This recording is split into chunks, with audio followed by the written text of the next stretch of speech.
बिस्मिल्लाहिर्रहमानिर्रहीम, अस्सलाम वालेकुम। मैं हूं मोहम्मद आमिर साल। दोस्तों, रमज़ान का महीना ख़त्म होने वाला है और अल्लाह ताला की जो रहमतें हैं वो हम सब ने समेटी।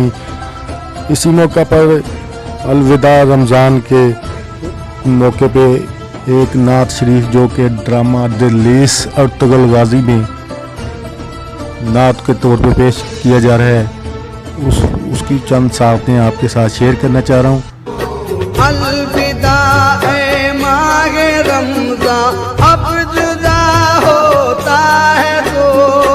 अलविदा ए माहे रमज़ान, अब जुदा होता है। अलविदा ए माहे रमज़ान, अब जुदा होता है तो। अलविदा ए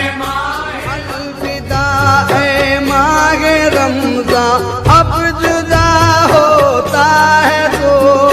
अलविदा ए माहे रमज़ान, अब जुदा होता है। अलविदा ए माहे रमज़ान। आप सबको मेरी तरफ से एडवांस ईद मुबारक। अपना ख्याल रखिएगा, अपने प्यारों का ख्याल रखिएगा और अपने इर्द गिर्द भी नज़र दिलाते रहिएगा। फ़ी अमानिल्लाह, अल्लाह हाफ़िज़।